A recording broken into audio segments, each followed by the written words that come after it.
if you use too much baking soda, PolyRob said they ain't gonna buy it.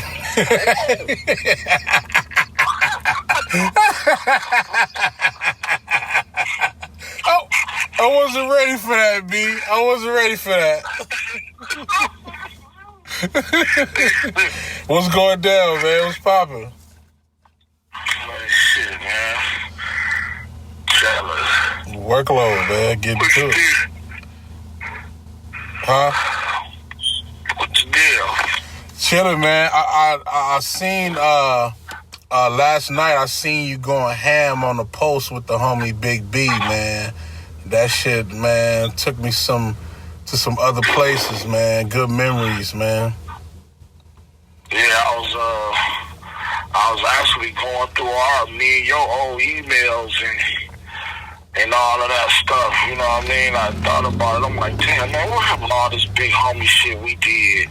Yeah. And I started looking at, like, all your old emails I was sending you and you were sending me. And then I started going through it and then looking at stuff. And then I hit the hashtag, the big homies hashtag. And I started, seeing when we was all doing that, running across them songs. And, right. And I was like, fuck it, man. I need to bring this shit back out, man. Yeah. I should put it back out. And I found the email that you sent me, that I sent you with his drops, with Mustard saying, Big B, what up? Oh. You know what I mean? Big homies. Yeah, I remember. And we got all that stuff, so it's like, I'm like, man, I should re-release this shit again. I never put out that version of what's happening. Yeah, with the Mustard beat. That Mustard did. Yeah. Man. You know what I mean? So I think I should drop that, man. Yeah, man. Hell yeah. Drop that. He, hopefully, if Big B got his ass cap still active, put that percentage in so his family can get that. You know what I'm saying? That's for sure. I'll make sure his wife gets it. Right. You know what I'm saying? It's just crazy. You know what I mean? Because we was in the middle of a whole lot of other stuff that we was doing at that time, and he wanted to do it, man. Man, I want to do Big B was just the big homies, man. Let's do it. Yeah. And I just started recording all them records, and you did all the artwork, and remember I was flying all them cars, and he was making the singles of cars. Yeah. That shit was dope. That shit was fun. We didn't even get to do much with it, though. I mean, the idea was, it was right on time at that time, but it was also before its time, because all the stuff that's happening now, because then that was a couple of years ago, it was like, that's when, trap music and a lot of these cats was, these young cats was starting to come up and blossom, so we didn't see the full fledged of where that would go, and the disconnection between the young generation and the niggas who are experienced in the shit. And now it's like we seen it fully play out. Cats going wild, doing some bullshit, and it's needed now. Like, it's needed right now. So definitely, man, put that shit out for sure. I was looking at that picture with me, you, and him when them dudes gave us some sweaters. Dude, I cried, bro. As soon as I seen it, I started crying, because it was like, nigga, the energy of, man, Big B was just a dude with, when he had an idea, he didn't have an idea just for him. He had an idea because he believed in the creative nature of whoever he was working with. He really believed in, you. He believed in us. He believed in, Mustard, Ty, YG, Taco Mel. He really believed. So his ideas stem from the energy of that, and, seeing that he just want to do some dope shit, man. Man, the man created empires. He was passionate, man, about certain stuff. You know what I mean? It's just that the thing that fucked Big B up was he didn't have the business knowledge Right. that was setting in stone, and the different tools that would hold his value, the strength to his value, and that kind of made him be displaced in the movement of everybody that he helped build, not even help build, but just the connection of Mustard Time and YG and even Taco Mail. It's like you can have an idea, you can have a passion, and you can push something to a certain extent. But once it starts to grow, you know what I mean? It's just like you plant the seed. Right. And you got your little water bucket, right? Right. And that seed becomes a plant. That plant becomes a tree. And then now that tree becomes a garden. Mm-hmm. And now this garden has become this big-ass field of blossoming fruit. But all you still have is your same water bucket. Right. When you was a seed, you know what I mean? Like, he didn't you have to have that knowledge to know, okay, now I need to get into irrigation. I need to know how do I pipe this whole field so I can make sure all the water grows. Then I got to make sure my business is taken care of to where I reap benefits from my passion and hard work as well. And I think, you know, at some point in time, you know, he wanted to do right and he was trying, you know what I mean? But it was just different obstacles in his way that prevented him from doing it, you know what I mean? Yeah, it caused a lot of stress and frustration. Yeah, and then also like, it's a fine line, especially like, you know what it is, like we really love niggas for real, you know what I'm saying? So it's a fine line between when y'all started for love and just trying to get something going, but then there's a point where it's like, no, we really have to turn this into a business, and then that's when, you know, other people get a part of it that have a different mind state of making sure that the business is where it need to go. So for a lot of people, including myself, sometimes it's hard to go from the love of it to the structure and being hard body on the business. I had to really develop that a part of myself. I had to really, like, it's almost like being two-faced in a sense, not in terms of your soul, but in terms of, like, you know, turning on that business element when it's time. You have to really develop that, you know what I mean? So you can get lost in translation. Yeah, for real, because especially when you are a creator and you got the creative passion, because you're doing it initially because, one, you love it, two, you're fairly good at it, and three, that your passion is strong for it. You know what I'm saying? Right. Like, and then, you know, after that plays out and it turns into something else, then you're going to have other people that's going to always see that, step in and be a part of the situation as well. But it's not about the love. It's not about the passion. It's not about the creation. It's only the business. Exactly. Right. And when the people that think about it as only the business, that's what they're good at, and they turn it into something that makes it bigger, you know what I mean? And I think that's what happened with everybody else, you know what I'm saying? But, you know, that he was around, you know what I mean? And I don't think that they're not grateful, you know what I mean? I know YG is grateful. Oh, most definitely. Mustard is grateful. Most definitely. Taco Mail is grateful. They're all grateful for Big B, and I know they love Big B, you know what I mean? Right. It's just that, you know, the homie just, you know what I mean? I don't know, man. I can't really speak on it, you know what I mean? I just feel like he deserved a lot more, you know what I mean? Yeah. But we have to look at it as a lesson learned that, you know what I mean? You gotta cover your ass, man. Yeah, for sure. You know what I mean? When you take care of business, regardless of how much people say they love you or whatever the case may be, they might not do anything intentionally to you. But at the end of the day, when business and these numbers get involved, all parties have to be secured, man. That's all. Yeah, and you know, you have to speak it into existence. You know, for everything. You know what it is. You know, if a closed mouth don't get fed, and not saying that he didn't voice it, but at the same time, it still has to be on the level of business of what everybody's on. And of course, they all love him, and Big B's legacy will live on. For sure, through them and through us and everything. Just like when I put on my post, I put he definitely deserved more out of life.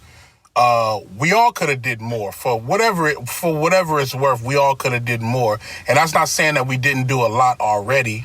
You always feel like that when somebody goes sooner than you want them to. You know what I mean? You always feel that way. So. Yeah.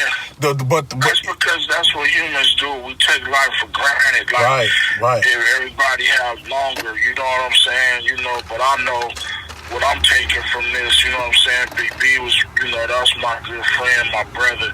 I love him to death, man. You know what I mean? I'm just going to take this pain that I'm dealing with behind dude, you know what I'm saying, and just love everybody else, and, you know what I'm saying, and work, you know what I mean, and do different things, more and more, you know what I mean, and let people know how much I care, and how much, you know what I'm saying, and what we can do, you know what I mean, and I'm not going to hold no information back from people just based on if I can't make no money off of it, I'm not going to tell you what's going on. You know what I mean? Like, fuck all that, man. Spread the love. Spread the love, because the thing about it is when you receive information, you also got to give information to continue to receive more good information. Like, man, spread it. You know what I'm saying? And especially if you don't think of your fellow man or fellow woman as a threat,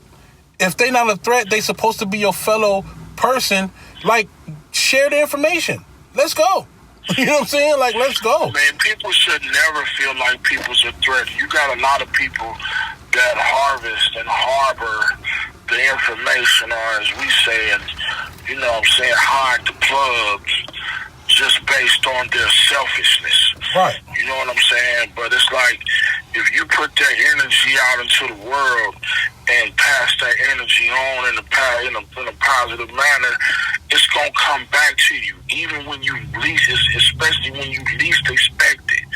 You know what I'm saying? It might be raining on you. It's been days, I'm pretty sure, where, it's feel like it's just one cloud over only me. It's shining everywhere else, but it's raining down on my head. Right. And then that one, when you don't least expect it, you get that just ray of light. You know what I'm saying? And everything is cool again, because that's because you put out, you know what I mean? The energy you put out is what you get back, man. And, my bro, he put out a lot of good energy. You know what I mean? And I'm gonna miss you, man, for sure, man. Man, definitely, man. Rest in peace, Big B, for sure. It's crazy. It's funny that you say that, the energy you put out, you get back, because, like, a lot of people ask me, this is just kind of weird off the subject, but it's relevant. Like, a lot of people ask me, like, why you go to Starbucks so much, yo? Like, why you always at Starbucks? Matter of fact, they did some bullshit against black people. Why you always at Starbucks? So, this is my reason why I go to Starbucks. It's not because the tea is good or the refreshers is good. The shit is good. But it's mainly because of the culture. Like a bunch of times when I pull up in a drive-thru and I order my shit, when I get to the to the window, the person will be like, yeah, the person in front of you pay for your drink, pay it forward. And I'm like, okay, cool. So I started doing the same thing. I started, just like a couple of minutes ago, before I called you, I was at Starbucks and I ordered my shit and I paid for the person that was in back of me, and we just honked the horn and I kept it moving. And I'm saying that to say, like, sometimes just creating the energy of love and respect around you, it goes a long way. It goes a long way. You know what I'm saying? Because that's what it's about, especially like for people like me and you. Like, we Capricorns, B. So we not moving if it don't feel right, B. If it don't feel right, we not moving. If I don't care how much money it is. I don't care how much business it can bring. If we don't feel it, we don't do it. So I'm always just. What's that? Yeah, I said that's definitely real. You definitely, if it ain't, the vibe ain't right, it ain't right. You know what I'm saying? And it's like, that's just like you said about the Starbucks thing. Yeah, we all know they got the whole Bill Gates thing behind it, chemical companies, GMO products, all of that. You know what I mean? But at some point, you can't just play the victim and bash something without offering a solution. Right. You know what I'm saying? Like, I don't want to support Starbucks. I don't want to go there. You know what I mean? But in a sense, people live this world off of convenience. You know what I'm saying? If black folks don't want to deal with Starbucks, okay, stop spending your money on bullshit. Stop going. You know what I mean? Every chance you get, you buying all these designer clothes, $500 tennis shoes, and doing all this different dumb shit, and live a regular Scrooge life. Create a coffee company, black owned, with a drive-through. Right. It's not the coffee. It's a lot of the, it's a lot of the coffee, and it's a lot of the products. But it's the culture. But the thing that makes that, not even just that, it's the convenience. Right. You know what I mean? The drive-through. Whenever you go into different places and you drive around different places, anything that has a drive-through is convenient for people. Right. You know what I mean? Black people have to start learning how to take that passion and supply the demand. You know what I mean? Yeah. You know, and that's another thing that Big B did. Like, dude was a hustler, and he knew where dudes was going to be at and what they was going to be doing. Right. So that's why he would post up with his Kool-Aid in the back of his truck.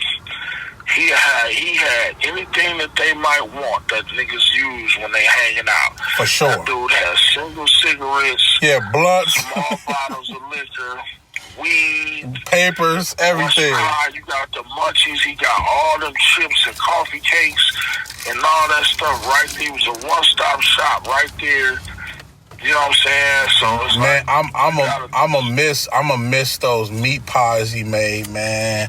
Them motherfucking meat pies, man, was so I'm crazy. I'm gonna call Jamie, man. I hope Jamie know how to make them, because I swear to God, man. I'm like, Jamie, please tell me you know how to make them meat pies. Like, crazy. You know what I mean? And them coffee cakes, man. And them cookies. All that shit that nigga... Big B was a measurement king. I remember when he sat Taco Mel down and really made him understand the importance of his measurements and documenting it and making sure that your taste is the same every time.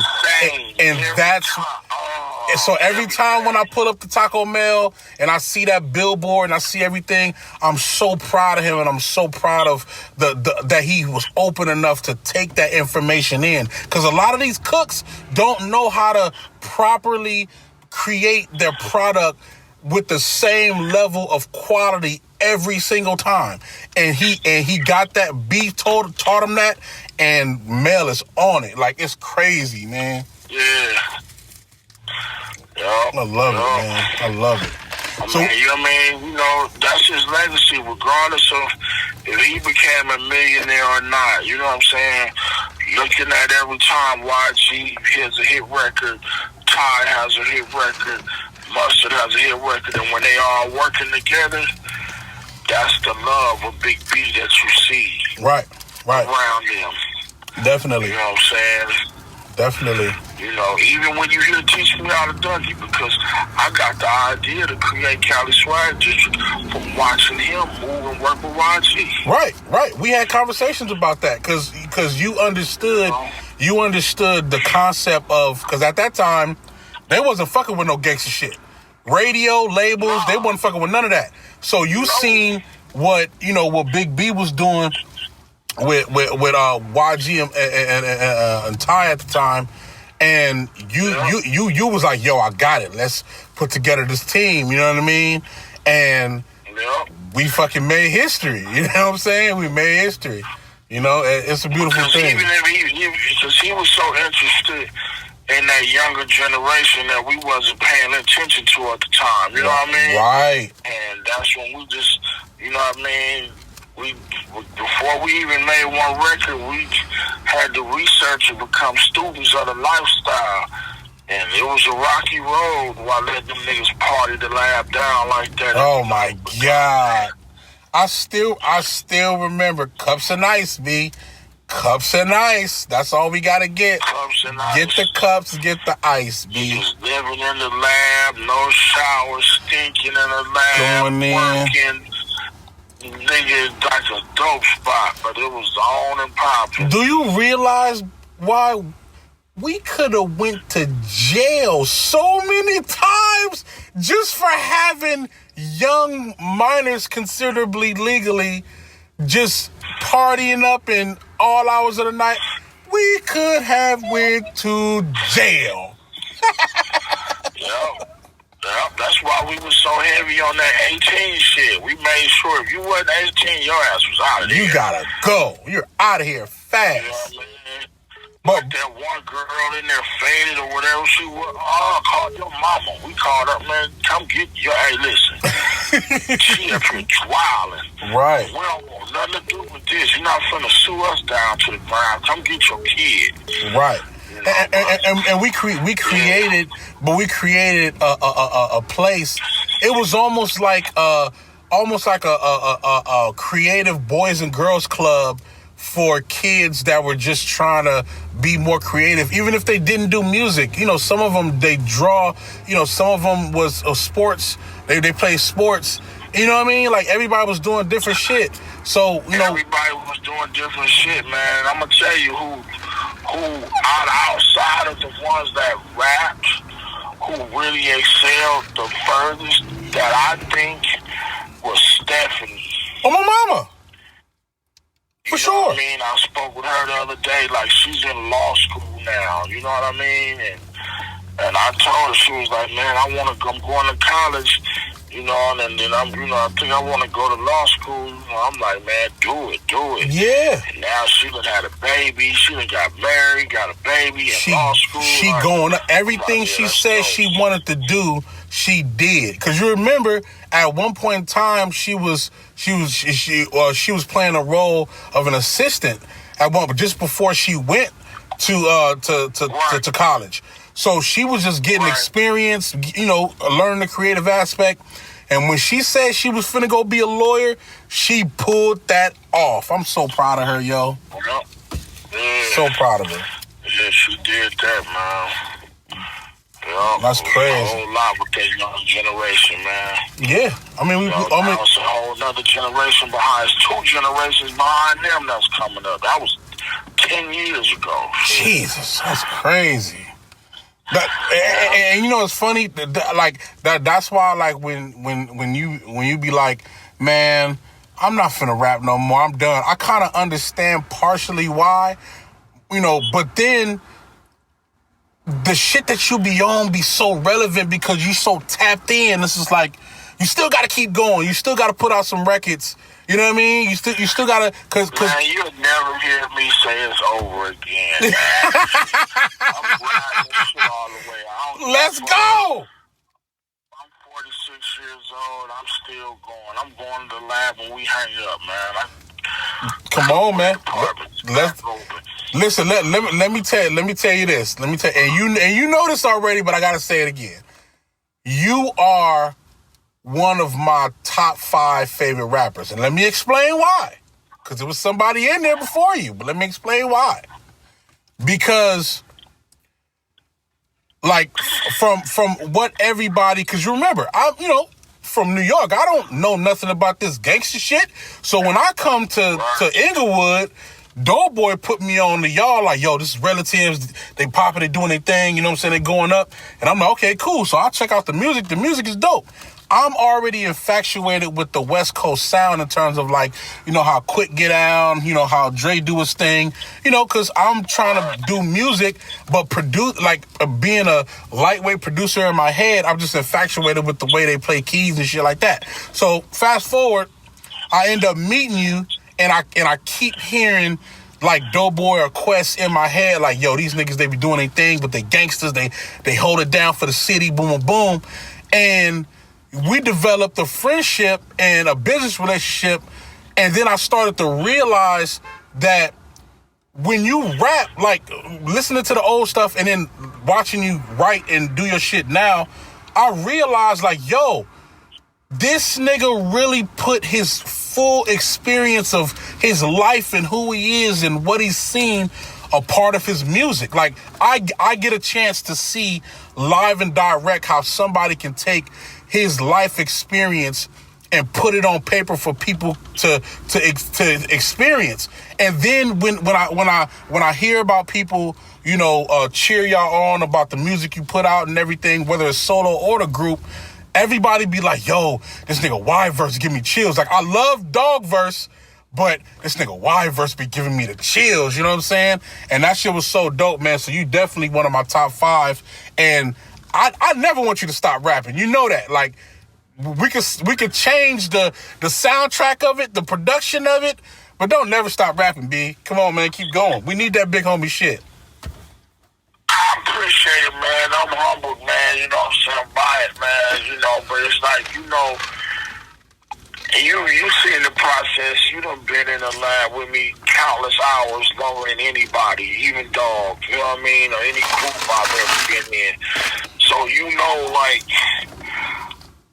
I can't rap it if I ain't lived it or I've seen it. Right. I'm not one of those type of dudes. I can't just make up shit out the top of my head and just lie on the mic. And you know how that work on my nerves. Right. You know what I'm saying? When I hear niggas capping, you know what I'm saying? Right. Like, you know, you lying, B. You know what I'm saying? Like, you know what I mean? Like, people live vicariously through music.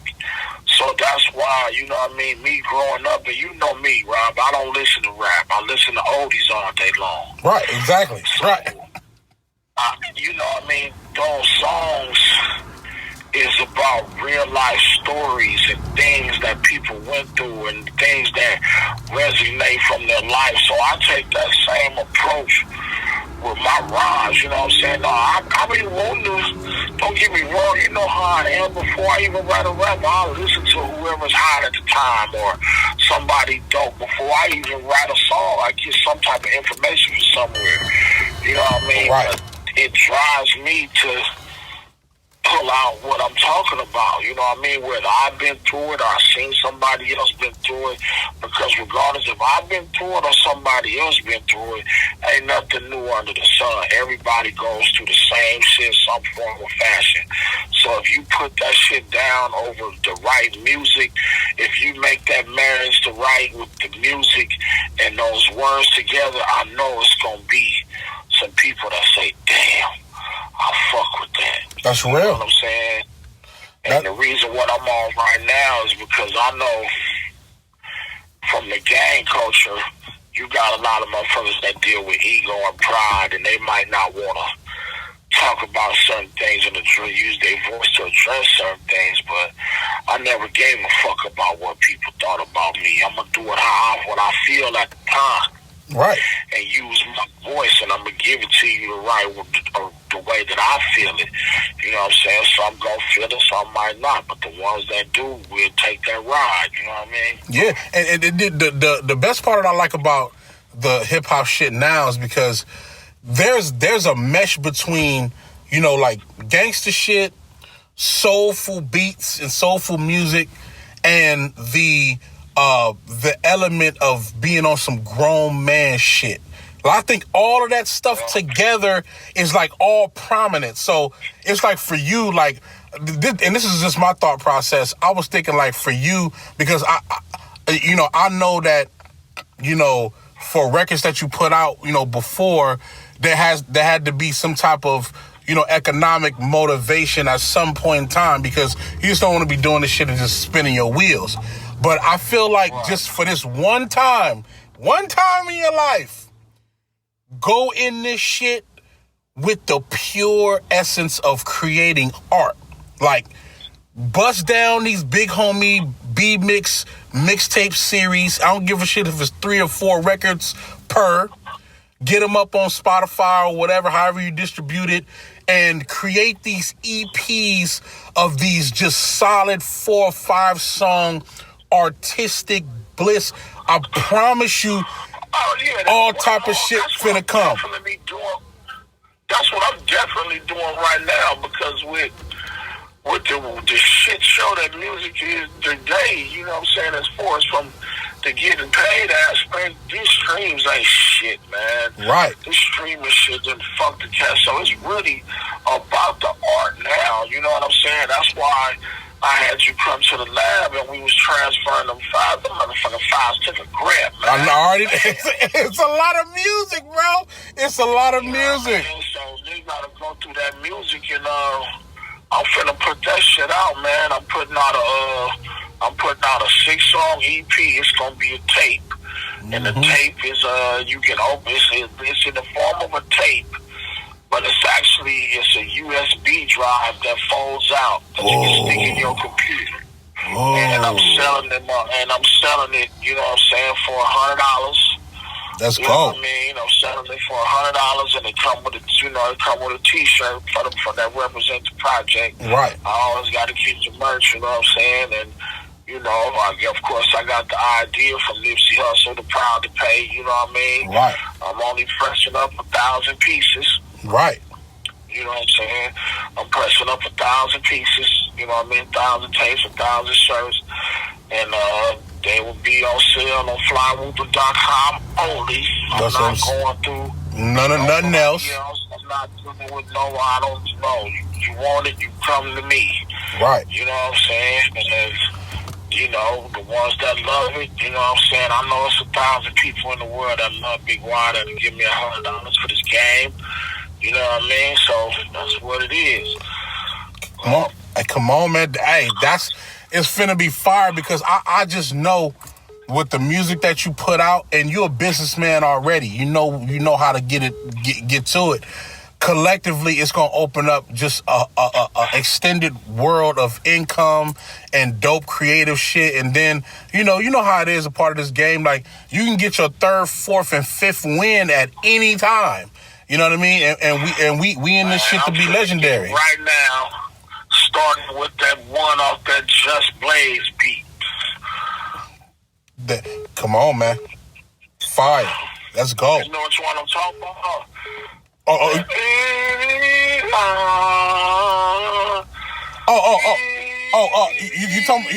You talking about the one that Jay Electronica did? Yeah. I already know. Come on, man. Let's go. His bumper about his Yahoo bitch. Yep. Come on, man. All of that type of shit. Yeah. Even that Hold On that we did, nigga. That Hold On is so hard. That nigga Low crazy. Yeah, that nigga Low crazy, yo. Wait. Oh, the new Hold On. Yeah, the new Hold On. And that shit doing numbers on that Spotify. I'm actually doing another video for it. Yeah. I'm gonna do a real video for that. You know what I mean? So that's 2 songs right there. Just like that. And we just gotta keep going. You know what I'm saying? You already know what it is, man. Music don't stop, so we gonna always get these records done. You know what I'm saying? Yeah. So I'm trying to go in there and put that together now, man. Matter of fact, I'll be done with it today. You know how I do. Yeah, let's go. Hey, man. Man, it's great talking to you, man. I'm finna, the kids is blowing up my phone right now. I already know what they want. They want Fortnite action. Trying to get me down here to put some earrings. You already know. All right, I'm gonna talk to you in a little bit. They on my head right now. All right, man. Love you. Hold it down. Very true.